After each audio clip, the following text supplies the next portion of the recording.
How do you engage in group work as an introvert? What if you don't even like being in groups?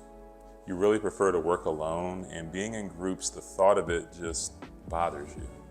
What if you're that way? That's what we're going to be talking about today on the Introvert Experience. What's up, everybody? My name is Terrence, aka the Introvert Leader. Welcome to the Introvert Experience, and we're going to be talking today about just group work, in particular in the corporate world or in business, and how to approach that if you're someone that doesn't prefer to be in groups. Sometimes people with more introverted personalities, where we often draw our energy from time alone, how do we handle being in the group dynamic where oftentimes we're forced into that dynamic if maybe we don't feel like being there? I can tell you that for me, a lot of my work is done on calls and groups, and I'm often working with teams, and I'm okay with that. I'm able to function in that area. But early in my career, it was hard. It was difficult. I felt like my social energy got drained very fast. I found myself wanting to really just be alone a lot. I would be in my cube and I would just kind of do my work to myself. And I didn't really engage with my group or my coworkers a whole lot at all. And I can tell you that in a lot of ways that actually hurt me. It did hurt me. I wasn't able to form certain relationships. I found that there were certain conversations and discussions happening that I wasn't a part of because I wasn't around the group. And I really isolated myself. And in a lot of ways, I will tell you early on, I believe it hurt my career. So I totally understand, and trust me, I get it, that as introverts, sometimes we want to have our time to ourselves and we want to be able to recharge. But there is an aspect of socialization and working within a group dynamic that is very helpful and is going to help propel you in your career. So if you're someone that has struggled with it or wondered how to deal with it, if it drains your social battery, well, this is for you, okay? So the first thing that we want to do is we want to realize that there are good things about being around the right people, okay? There are some positive things that happen when you are around the right people in the right situations. So case in point, you could be working on something, on a particular task or a project, and you are just banging your head against the wall because you're trying to figure this thing out, right? But you're trying to figure it out on your own. And this was me. This was me for a long time. Like when there was a situation or a problem would happen with my project, I was trying to literally solve the whole thing myself. And I got very frustrated. I got very burned out with that approach. And what ended up happening was when I began to lean on the knowledge of other people, when I began to engage in discussions with certain coworkers, people that had certain information, it was like a huge weight got lifted. They were able to solve some of my problems. They were able to give me tips that I didn't know about. I was exposed to conversations that I just wouldn't have heard had I just stayed in my area and not engaged with people at all. So again, it's not that we can never work alone. It's not that we can never set the time aside to recharge and things like that. But there are benefits to being involved in conversations because when we work alone, it can make things a lot harder, okay? The other benefit that I would say, and thing that we can do to help with engaging in group work is to find our balance. We need to find our balance, okay? So I'm in no way suggesting that we should just constantly be working around people all the time and never have time to ourselves to get work done. In fact, the exact opposite. I think for the introvert, that is going to get very draining very fast.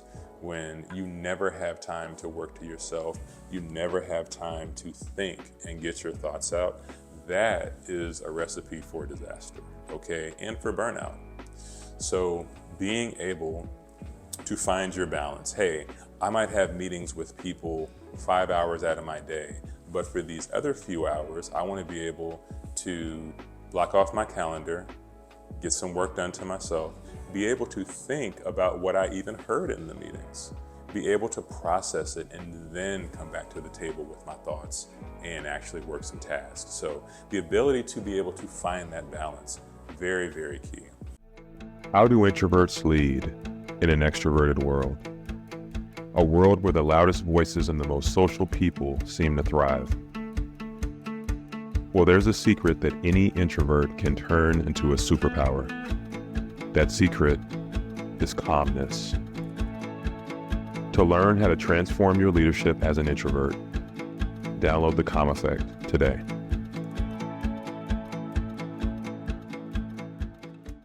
And then the last thing that I would say is that when it comes to group work, we don't want to force it. We don't want to force it. And what I mean by this is when we're in these group dynamics, don't feel like you have to force saying something or force conversation just because you're in a group. I think this is a pressure that I felt at times early in my career, where you're in this group dynamic and you feel like, okay, well, I need to contribute something. I need to say something at the same pace these other people are. These people are constantly talking and going back and forth and sharing ideas, and I need to be able to keep up. I need to be able to talk at their speed. Like, this thought that we have to function the way that our coworkers or business partners function is just not true, okay? So don't allow yourself to feel that pressure that you have to talk at their speed or contribute at their speed or anything like that. What you do is you want to authentically be yourself when you're in these group dynamics. So when you have something to contribute to the conversation, contribute it.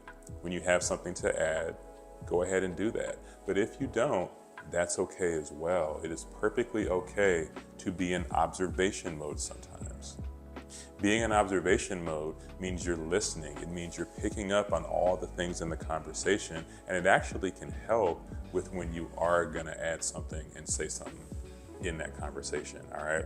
So don't feel pressured. Don't feel like because everyone else in the group is doing all the talking that it means you have to talk at the same level they do or talk as much as they do. Whenever you have something to say, go ahead and contribute and say it. But if you don't, that's okay as well. You can observe, you can be taking notes and getting ready for when it's going to be your turn to speak up, all right? So I hope this helped out. I know that some of you out there, again, I am very big on my social battery, and some of you may be the same way as well. But there is a good balance that can be found between being social and being in group dynamics and discussions where we're working, and also having our time to ourselves and to our thoughts and our ability to just think deeply, which a lot of introverts love to do.